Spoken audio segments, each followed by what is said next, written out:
नमस्कार, हमारे नए वीडियो में आप सभी का स्वागत है। हम कुछ यहाँ आदिकाल के प्रश्नोत्तर देखेंगे। अभी हम आदिकाल के प्रश्नोत्तर करवाएंगे, उसके बाद हम भक्तिकाल करवाएंगे, रीतकाल करवाएंगे। इस वीडियो के बाद मैं लाइन वाइज चलती रहूँगी, ठीक है। अब पहला प्रश्न देखिए, साहित्य का इतिहास जनता की चित्तवृत्ति का इतिहास है, यह कथन किसका है? डॉक्टर रामकुमार वर्मा का है, डॉक्टर रामकुमार वर्मा का है कि हजारी प्रसाद द्विवेदी का है कि गणपति चंद्र गुप्त का है कि आचार्य रामचंद्र शुक्ल का है? तो डॉक्टर रामकुमार वर्मा नहीं है, डॉक्टर रामकुमार वर्मा नहीं है, हजारी प्रसाद द्विवेदी भी नहीं है, गणपति चंद्र गुप्त भी नहीं है, आचार्य रामचंद्र शुक्ल जी हैं। साहित्य का इतिहास जनता की चित्तवृत्ति का इतिहास है, यह कथन आचार्य रामचंद्र शुक्ल जी का है, ठीक है। अगला प्रश्न देखते हैं, इतिहास के प्रति भारतीय दृष्टिकोण किस प्रकार का रहा है? अभी इतिहास के प्रति भारतीय दृष्टिकोण जो था वो आदर्श मूलक एवं अध्यात्मवादी था, ठीक है। वस्तुपरक भी नहीं है, तथ्यपरक भी नहीं है, सत्यवादी भी नहीं है, ठीक। अगला प्रश्न देखते हैं, हिंदी साहित्य के भूमिका के लेखक कौन हैं? डॉक्टर नगेंद्र जी हैं कि आचार्य हजारी प्रसाद द्विवेदी है कि राहुल सांकृत्यायन की विश्वनाथ प्रसाद मिश्र? तो आप देख लीजिए, विश्वनाथ जी भी नहीं है, राहुल सांकृत्यायन जी भी नहीं है, डॉक्टर नगेंद्र जी भी नहीं है। हिंदी साहित्य की भूमिका के लेखक हैं हजारी प्रसाद द्विवेदी जी। अगला प्रश्न, हिंदी साहित्य के इतिहास लेखन की परंपरा का सूत्रपात किसने किया? तो रामचंद्र शुक्ल जी ने किया कि जॉर्ज ग्रियर्सन जी ने किया कि शिव सिंह सेंगर ने किया? हिंदी साहित्य के इतिहास लेखन की परंपरा का जो सूत्रपात किया है वो गारसादा ताशी ने किया है, ठीक है। रामचंद्र शुक्ल भी नहीं है, जॉर्ज ग्रियर्सन भी नहीं, शिव सिंह सेंगर भी नहीं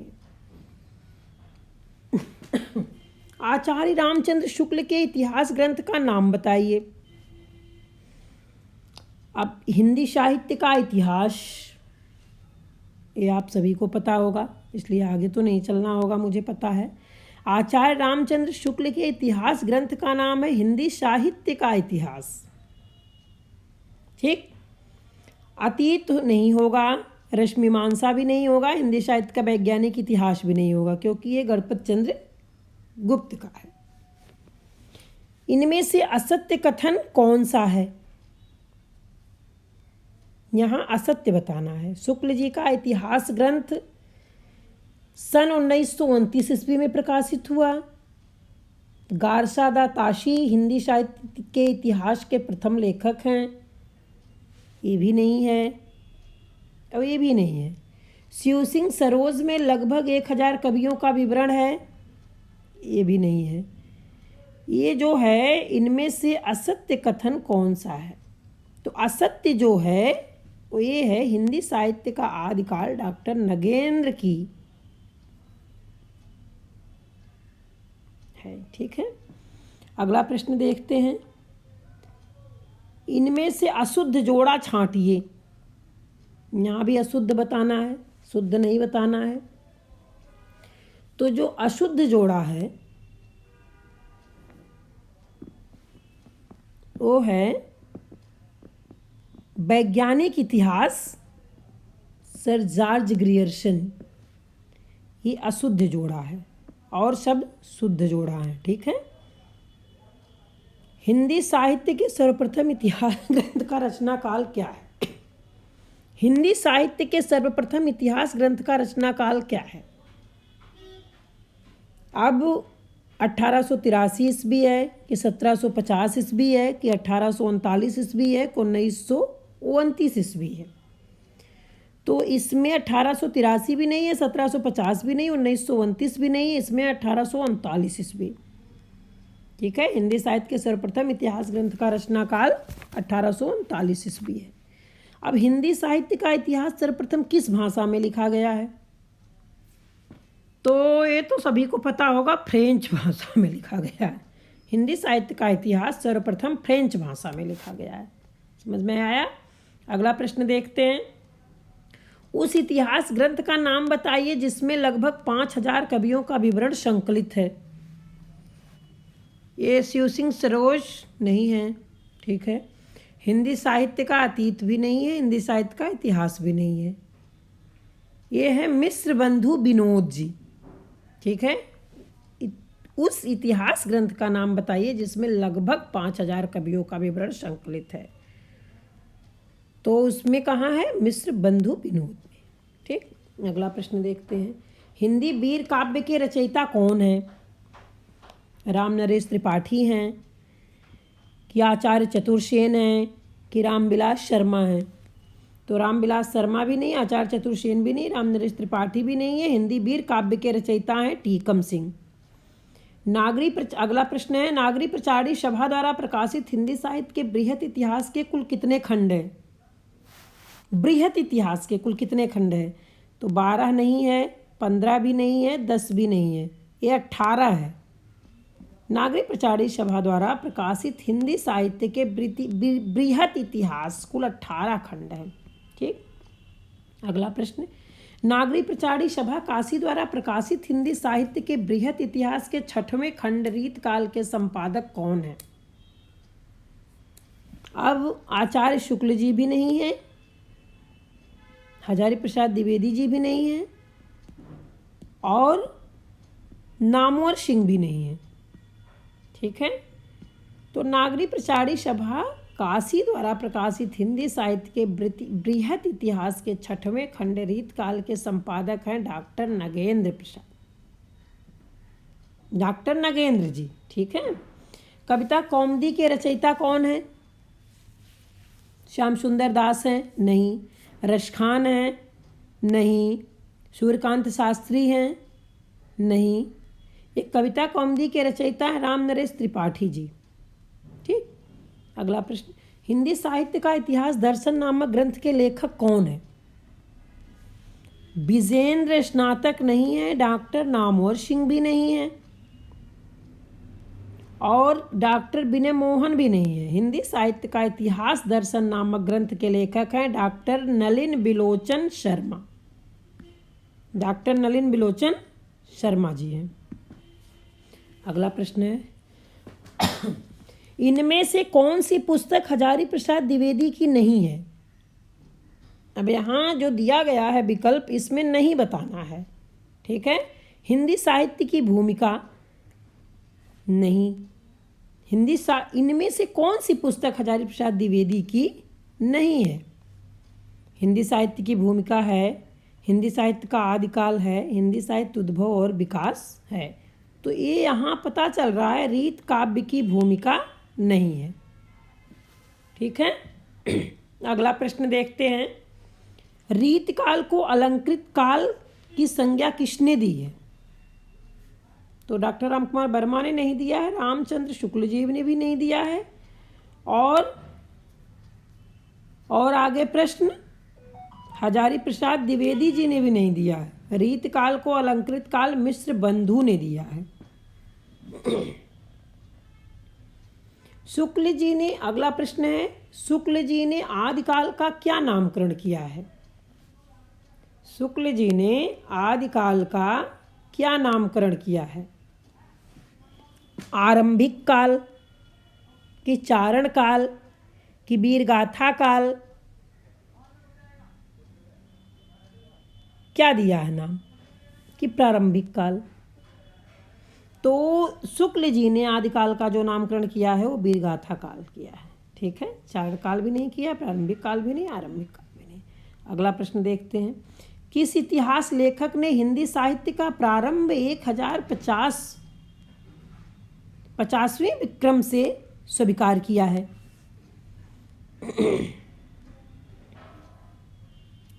राम कुमार वर्मा किए हैं,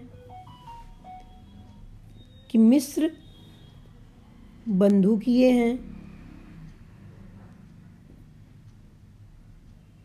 राम कुमार वर्मा ने किया है, कि मिश्र बंधु ने किया है, कि रामचंद्र शुक्ल ने किया है, कि डॉक्टर नगेंद्र ने किया है?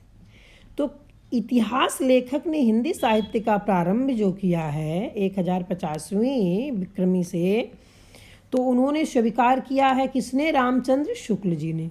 ठीक है। शुक्ल जी ने आधुनिक काल का नाम क्या रखा है?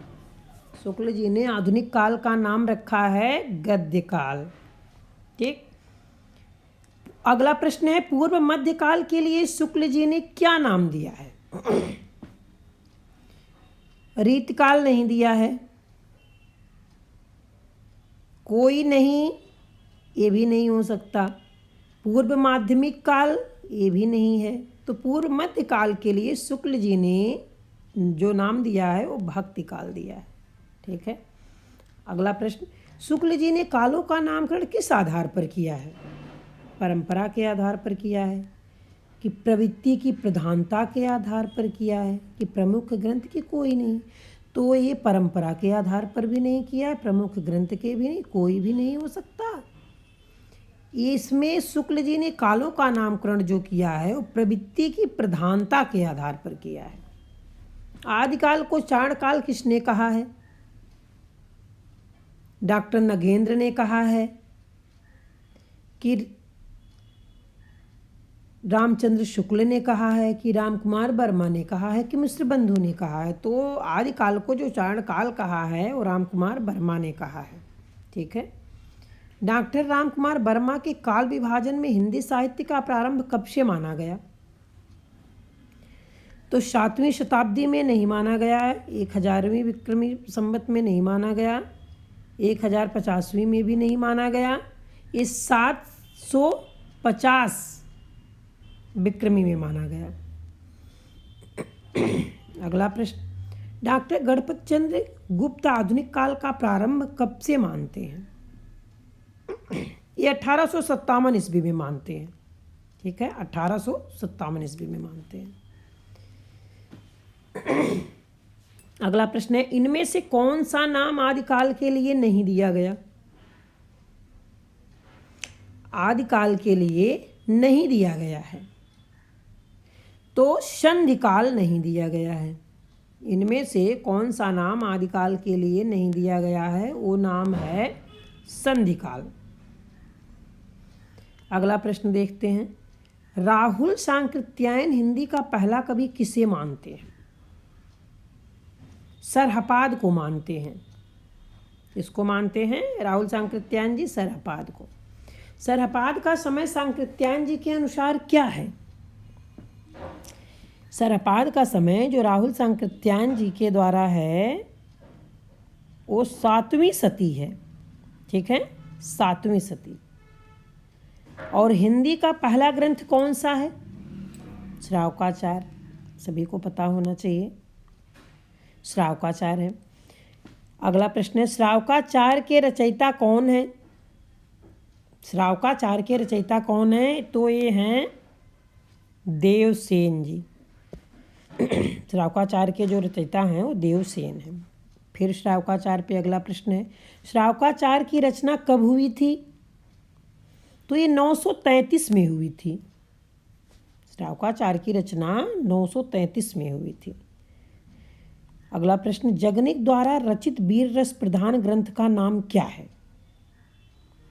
ये परमाल रासो है। जगनिक द्वारा वीर रस प्रधान का ग्रंथ जो है वो बीसल देव रासो भी नहीं है, खुमान रासो भी नहीं है, पृथ्वीराज रासो भी नहीं है, परमाल रासो है। अगला प्रश्न, आल्हा खंड किस रचना का लोकप्रिय नाम है? आल्हा खंड किस रचना का लोकप्रिय नाम है? परमाल रासो, कि पृथ्वीराज रासो, कि खुमान रासो, कि हम्मीर रासो? तो इसका सही जो आंसर है वो परमाल रासो है। आल्हा खंड परमाल रासो रचना का लोकप्रिय नाम है। ठीक। अगला प्रश्न है, पृथ्वीराज रासो के विषय में कौन सी धारणा अधिक उपयुक्त है? तो प्रामाणिक नहीं, अप्रामाणिक नहीं, जाली ग्रंथ नहीं। तो पृथ्वीराज रासो के विषय में अर्ध प्रामाणिक है। ठीक है। अगला प्रश्न है, बीसल देव रासो का प्रधान रस क्या है? बीसल देव रासो का प्रधान रस क्या है? तो वीर रस नहीं है, शांत रस भी नहीं है, करुण रस भी नहीं है। ठीक, ये श्रृंगार रस है। अगला प्रश्न, इनमें से हिंदी का प्रथम महाकाव्य किसे माना जाता है? तो बीसल देव रासो को नहीं माना जाता है, खुमान रासो को भी नहीं मानते हैं, ये परमाल रासो को भी नहीं मानते हैं। ये प्रथम महाकाव्य जो माना जाता है वो पृथ्वीराज रासो को माना जाता है। अगला प्रश्न है, पृथ्वीराज रासो के बृहद रूपांतर में कुल कितने सर्ग हैं? 30 गलत है, 36 भी गलत है, 47 भी गलत है, 69 माना जाता है। पृथ्वीराज रासो के बृहद रूपांतर में कुल 69 सर्ग है, 69। अगला प्रश्न है, रासो शब्द की व्युत्पत्ति के संबंध में सर्वाधिक उपयुक्त मत कौन सा है? रासो शब्द की व्युत्पत्ति के संबंध में सर्वाधिक उपयुक्त मत कौन सा है? तो ये रासो की व्युत्पत्ति रासक से है, हुई है। जो उत्पत्ति हुई है रासो की व्युत्पत्ति रासक से हुई है। ठीक है, सी करेक्ट आंसर है। अगला प्रश्न है, आदिकाल में मनोरंजक साहित्य की रचना किसने की? अमीर खुसरो ने की है। आदिकाल में मनोरंजक साहित्य की रचना जो की है वो अमीर खुसरो जी ने की है। ठीक, अगला प्रश्न, गोरख बानी के संपादक कौन हैं? माता प्रसाद हैं कि वासुदेव शरण अग्रवाल हैं कि श्याम सुंदर दास हैं? नहीं, ये भी नहीं है, ये भी नहीं है, ये भी नहीं है, पीताम्बर बड़थवाल जी हैं। ठीक है, गोरख बानी के संपादक पीताम्बर दत्त बड़थवाल जी।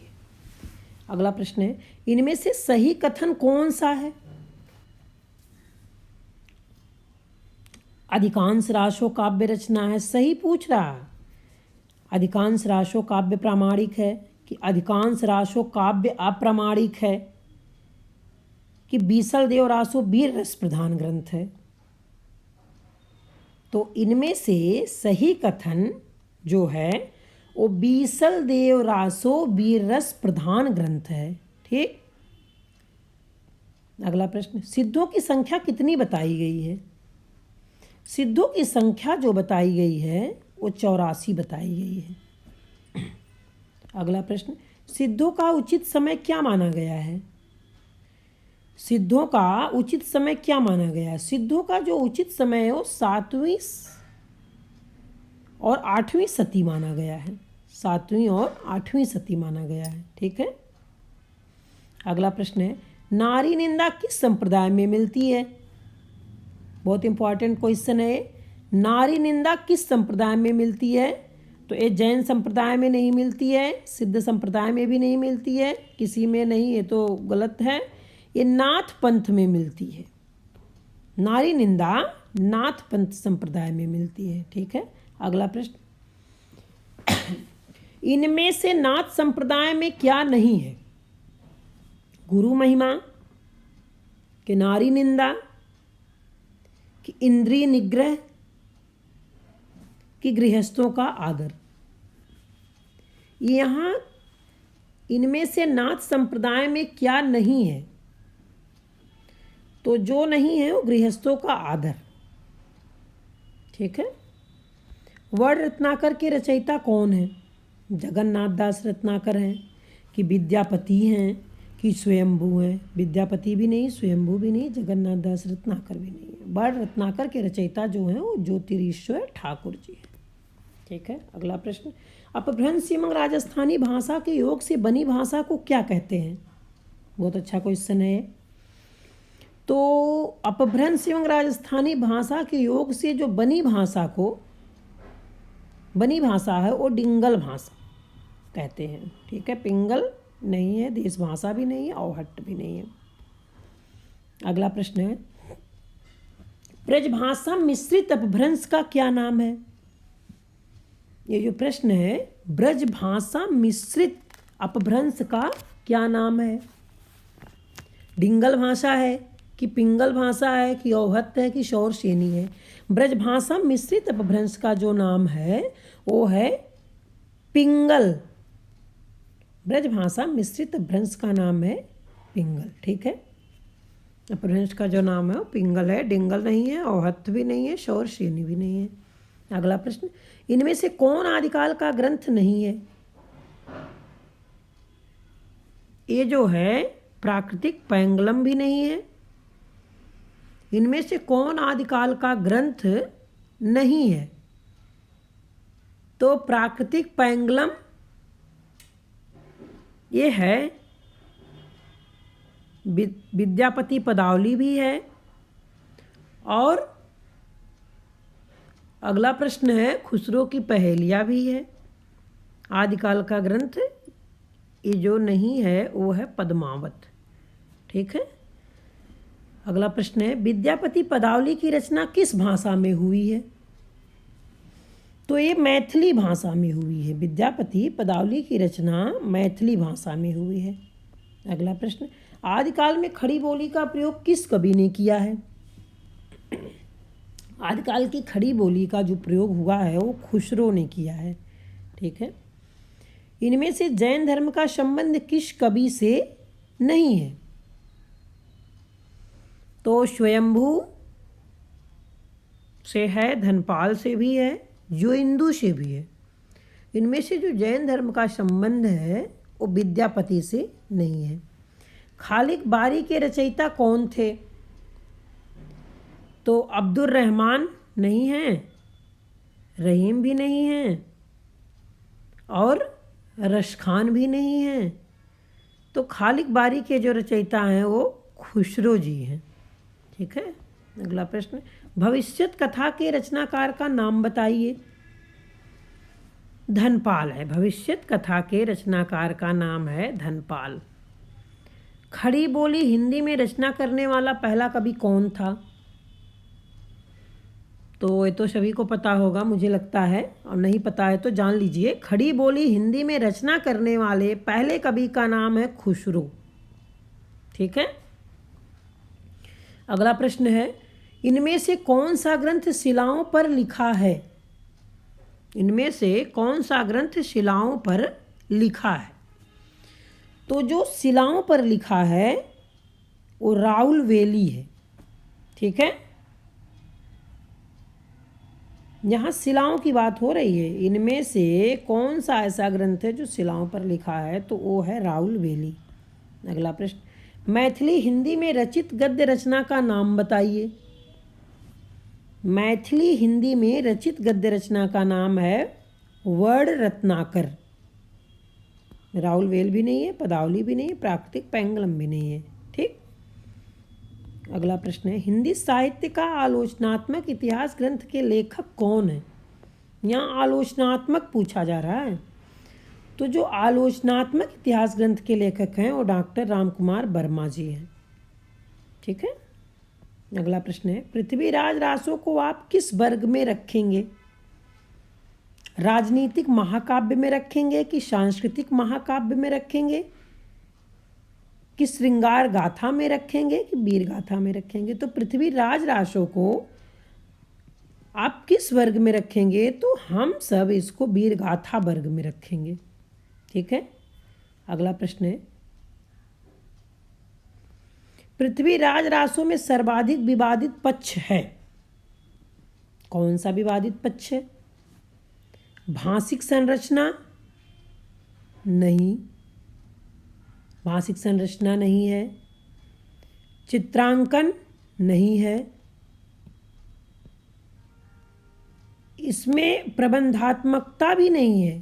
पृथ्वीराज रासो में सर्वाधिक जो विवादित पक्ष है वो ऐतिहासिकता है। ठीक, ऐतिहासिकता। अगला प्रश्न है, पाहुर दोहा के रचयिता कौन थे? पाहुर दोहा के जो रचयिता हैं वो राम सिंह हैं। अगला प्रश्न है, इनमें से किस रासो काव्य में श्रृंगार रस की प्रधानता है? तो पृथ्वीराज रासो में है, कि परमाल रासो में है, कि बीशल देव रासो में है, कि हम्मीर रासो में है? तो इनमें से जो श्रृंगार रस की प्रधानता है वो बीसल देव रासों में है। ठीक है। अगला प्रश्न है, इन इतिहास लेखकों में सबसे प्राचीन कृति किसकी है? तो सबसे जो प्राचीन कृति है वो शिव सिंह सेंगर की है। सबसे प्राचीन कृति पूछी जा रही है वो किसकी है? आचार्य रामचंद्र शुक्ल जी की नहीं है, गणपत चंद्र शुक्ल की भी नहीं, मिश्र बंधु की भी नहीं है, ये है शिव सिंह सेंगर की। ठीक है। अगला प्रश्न देखते हैं, रीतकाल का दूसरा नाम क्या है? जो रीतकाल का दूसरा नाम क्या है? मध्यकाल भी नहीं हो सकता, उत्तम काल भी नहीं हो सकता, इनमें से कोई नहीं, ये भी गलत है। हो सकता है क्या है? रीतकाल का दूसरा नाम सिंगार काल है। ठीक। अगला प्रश्न देखते हैं, राहुल सांकृत्यायन द्वारा संपादित दोहा कोश में किस कवि की रचनाएं संपादित की गई हैं? दोहा कोश में किस कवि की रचना संपादित की गई है? सरहपाद की गई है कि लुइपा की गई है, गोरखनाथ की जलंधर नाथ? तो इसमें लुइपा भी नहीं है, जलंधर नाथ भी नहीं है, गोरखनाथ भी नहीं है। राहुल सांकृत्यायन द्वारा संपादित दोहा कोश में सरहपाद की रचनाएं संपादित की गई हैं। ठीक है। अगला प्रश्न है, आदिकाल में चरित काव्य सर्वाधिक किस साहित्य में रचे गए? जैन साहित्य में रचे गए कि रासो साहित्य में रचे गए कि नाथ साहित्य में, सिद्ध साहित्य में? तो रासो साहित्य में नहीं रचे गए, सिद्ध में भी नहीं रचे गए, नाथ में भी नहीं रचे गए। तो रचित काव्य किस सर्वाधिक किस साहित्य में रचे गए? सबसे ज़्यादा जो रचे गए हैं वो जैन साहित्य में। ठीक। अगला प्रश्न है, भल्ला हुआ जो मारिया बहिड़ी मारा कंतु और लज्जे तू वयस्सी अहुजे भग्गा घर यंतु, यह दोहा किसने अपने ग्रंथ में उद्धृत किया है? ये जो दोहा है किसने अपने ग्रंथ में उद्धृत किया है? सोमप्रभ सूरी नहीं, जोइंदु भी नहीं है, धनपाल भी नहीं है। तो यह जो दोहा उद्धृत है वो हेमचंद्र जी ने किया है अपने ग्रंथ में। ठीक है। अपने ग्रंथ में हेमचंद्र जी ने किया है। अगला प्रश्न है, चरित काव्य किस छंद में अधिक लिखे गए? जो चरित काव्य लिखे गए वो किस छंद में अधिक लिखे गए? तो आप ये समझ लीजिए दोहा चौपाई में लिखे गए, कवित्व में भी नहीं लिखे गए हैं और पद में भी नहीं है और पद्धरी में भी नहीं है। ठीक है। ये तीनों बाहर हो गए। अगला प्रश्न है, जैन साहित्य में राम कथा किस नाम से स्वयंभू द्वारा लिखी गई? बहुत इंपॉर्टेंट क्वेश्चन है। जैन साहित्य में राम कथा किस नाम से स्वयंभू द्वारा लिखी गई? तो रामचरित, महापुराण, रामचरित में भी नहीं लिखी गई है, महापुराण में भी नहीं लिखी गई है। ठीक है। और रामचंद्रिका में भी नहीं लिखी गई है। बहुत इंपॉर्टेंट क्वेश्चन है। आजकल तो राम का मंदिर भी बना है, तो राम तो हर जुबान पे होगा। जैन साहित्य में राम कथा किस नाम से स्वयंभू द्वारा लिखी गई है? तो वो जो लिखी गई वो पौमचर्यु द्वारा लिखी गई है। ठीक है। अगला प्रश्न है, अपभ्रंश का वाल्मीकि किस कवि को कहा जाता है? अपभ्रंश का वाल्मीकि किस कवि को कहा जाता है? तो कवि है स्वयंभू जी। अपभ्रंश का वाल्मीकि स्वयंभू को कहा जाता है। अगला प्रश्न है, ढोला मारूरा दोहा के रचयिता कौन थे? ढोला मारूरा दोहा के रचयिता कौन थे? तो स्वयंभू जी नहीं है, कुशल प्रकाश भी नहीं है, राम सिंह भी नहीं है, ये कुशल लाभ। ढोला मारूरा दोहा के रचयिता कुशल लाभ है। ठीक है। अगला प्रश्न देखते हैं, इनमें से बीसल देव रासों के रचयिता कौन हैं? जगनिक हैं कि चंद्रबरदाई हैं कि भट्ट केदार हैं? तो ये तीनों बाहर हैं। ठीक है। बीसल देव रासों के जो रचयिता हो नरपत नाल हैं। अगला प्रश्न, अवधूत मत किसका पर्यायवाची शब्द है? अवधूत मत नाथ संप्रदाय पर्यायवाची शब्द है। ठीक है। अगला प्रश्न है, प्राकृत पैंगलम किस विषय पर केंद्रित रचना है? काव्य शास्त्र पर है, कि छंद शास्त्र पर है, कि न्याय शास्त्र पर है, कि दर्शन शास्त्र पर है? प्राकृत पैंगलम किस विषय पर केंद्रित रचना है? तो ये जो केंद्रित रचना है वो छंद शास्त्र पर है। ठीक है, छंद शास्त्र पर है, काव्य शास्त्र पर भी नहीं है, न्याय पर भी नहीं है, दर्शन पर भी नहीं है। ठीक है, अगला प्रश्न है, ओम जय जगदीश हरे आरती की रचना की? किसी के घर में और पूजा पाठ होता है तो वहाँ जरूर ओम जय जगदीश हरे आरती होती है। तो ये किसके द्वारा रचित है? ये श्रद्धाराम फुल्लौरी द्वारा रचित है। ठीक है, अगला प्रश्न है, इनमें से किस संस्था का गठन बाबू श्याम सुंदर दास ने किया? राष्ट्रभाषा प्रचार समिति ने किया, कि हिंदी साहित्य सम्मेलन ने किया, कि हिंदी पीठ ने किया? नहीं, इसमें जो गठन बाबू श्याम सुंदर दास ने किया है वो नागरी प्रचारी सभा द्वारा किया गया है। ठीक है, अगला प्रश्न देखते हैं, हिंदी साहित्य का सर्वाधिक उल्लेखनीय इतिहास ग्रंथ किसने लिखा? सर्वाधिक है, यहाँ सर्वाधिक उल्लेखनीय इतिहास ग्रंथ है। तो ये जो लिखा गया है वो आचार्य रामचंद्र शुक्ल जी द्वारा लिखा गया है। ठीक है, अगला प्रश्न है, हिंदी साहित्य के प्रारंभिक काल को आदिकाल नाम किसने दिया? तो ये जो आदिकाल नाम दिया है हिंदी साहित्य के प्रारंभिक काल को आदिकाल नाम हजारी प्रसाद द्विवेदी जी ने दिया है। ठीक है, अगला प्रश्न, विद्यापति पदावली में किस रस की प्रधानता है? वीर रस की है, कि श्रृंगार रस की है, कि शांत रस की है, कि वात्सल्य रस की है? तो इसमें जो है विद्यापति पदावली में श्रृंगार रस की प्रधानता है। ठीक है, वात्सल्य की भी नहीं है, शांत की भी नहीं है, वीर की भी नहीं है। अगला प्रश्न देखिए, इनमें से हिंदी साहित्य के पहले इतिहास ग्रंथ के लेखक कौन हैं? पहले यहाँ पूछा जा रहा है, जो पहले हैं वो गारशादा तासी हैं। ठीक, अगला प्रश्न, भविष्यत कथा के रचयिता का नाम बताइए। भविष्यत कथा के रचयिता का नाम बताइए। तो स्वयंभू हैं, कि पुष्पदंत, की शरहपाद? तो स्वयंभू भी नहीं है, स्वयंभू भी नहीं है, पुष्पदंत भी नहीं है और शरहपाद भी नहीं है। ये भविष्यत कथा के जो रचयिता हैं वो धनपाल जी हैं। हिंदी साहित्य के इतिहास लेखकों में कालक्रमानुसार कवियों का वर्गीकरण सर्वप्रथम किसने किया?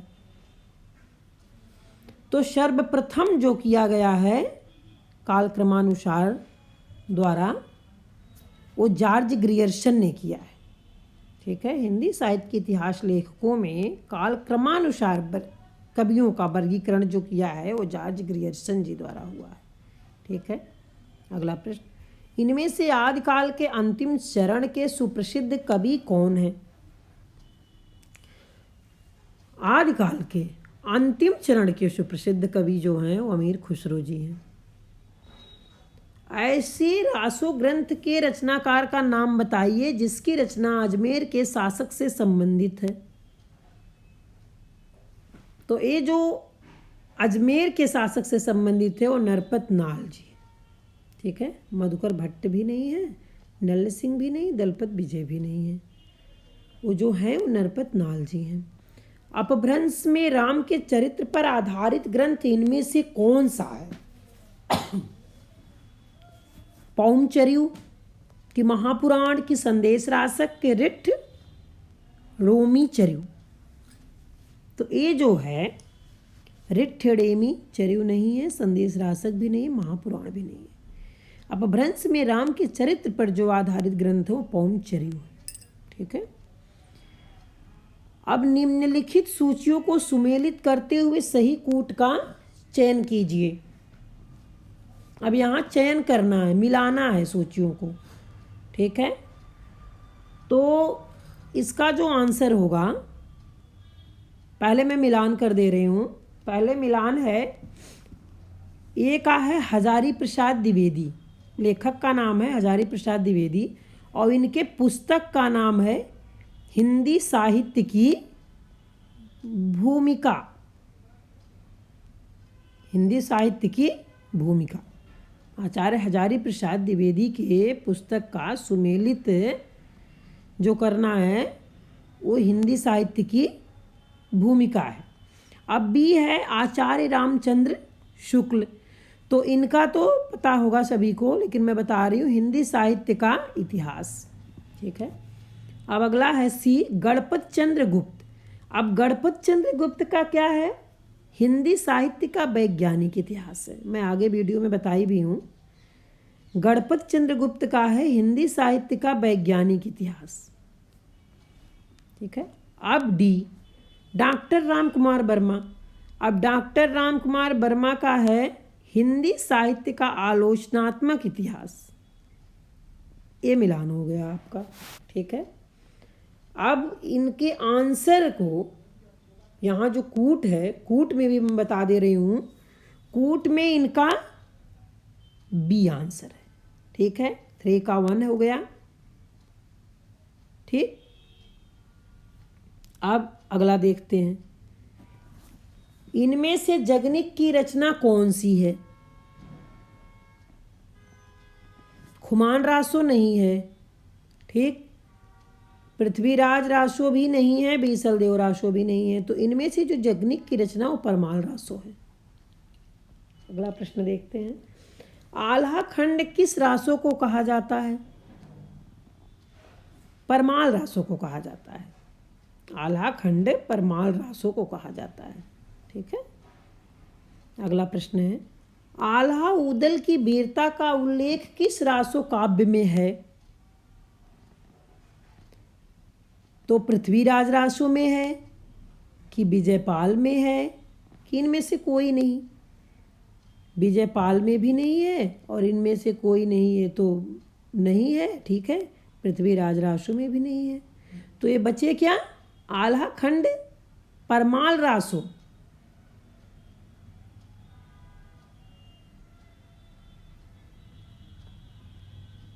आल्हा खंड किस रासो को कहा जाता है, तो आल्हा खंड जो कहा जाता है वो परमाल रासो, ठीक है। ये हो गया था, दोबारा मैंने बोल दिया, कोई बात नहीं। अगला प्रश्न देखते हैं, आल्हा उदल की वीरता का उल्लेख किस रासो काव्य में है। तो पृथ्वीराज रासो में है कि विजयपाल रासो में है, कि इनमें से कोई नहीं। तो ये जो है आल्हा उदल की वीरता का जो उल्लेख हुआ है वो परमाल रासो में हुआ है, ठीक। आगे है, भविष्यत कथा के रचयिता इनमें से कौन है। भविष्यत कथा के रचयिता जो हैं वो धनपाल हैं, ठीक है। अगला प्रश्न देखते हैं, निम्नलिखित इतिहास ग्रंथों को उनके प्रकाशन वर्ष के बढ़ते क्रम में व्यवस्थित कीजिए। तो जो व्यवस्थित करना है ये सी है, शिव सिंह सरोज, मिश्र बंधु विनोद, हिंदी साहित्य का इतिहास, हिंदी साहित्य का वैज्ञानिक इतिहास। तो जो व्यवस्थित क्रम में है वो व्यवस्थित क्रम में सी है, ठीक है। अगला प्रश्न है, हिंदी साहित्य का इतिहास दर्शन ग्रंथ के रचयिता हैं, कौन है। नलिन बिलोचन शर्मा जी हैं। दर्शन ग्रंथ के रचयिता जो हैं वो नलिन बिलोचन शर्मा जी हैं। अगला प्रश्न है, निम्नलिखित कालखंडों को चढ़ते क्रम में व्यवस्थित कीजिए। अब ये चढ़ते क्रम में बताना है, तो चढ़ते क्रम में जो है वो ए ही है, ठीक है। चारण काल, पूर्व मध्यकाल, उत्तर मध्यकाल, वर्तमान काल, चढ़ते क्रम में जो है वो यही है, ठीक। अगला प्रश्न देखते हैं, निम्न सूचियों को सुमेलित कर सही कोड का चयन कीजिए। ये भी सुमेलित करना है इसमें। ए प्रयोगवाद, ठीक, मिलाना है। बी छायावाद, सी द्विवेदी युग, डी प्रगतिवाद युग। तो ये जो प्रयोगवाद है, प्रयोगवाद जो इनका कोड है तो 1943 से लेके 1953 ईस्वी में हुआ है। प्रयोगवाद का जो है 1943 से 1953 ईस्वी है। ठीक है। अब छायावाद, ये जो छायावाद है 1920 से 1936 ईस्वी है। 1920 से 1936 ईस्वी है, मिलान कर दिए। द्विवेदी युग है तो 1900 से 1920 में है। ठीक है, 1900 से 1920 ईस्वी में है। अब प्रगतिवाद बचा, तो ये तो पता ही चल गया होगा आप लोगों को, लेकिन मिलान कर दे रही हूँ मैं। प्रगतिवाद जो है 1936 से 1943 ईस्वी। ठीक, अब इसका जो आंसर है वो बी है। ठीक,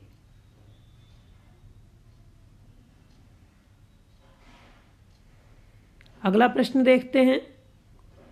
अज्ञेय का संबंध किस काव्य धारा से है?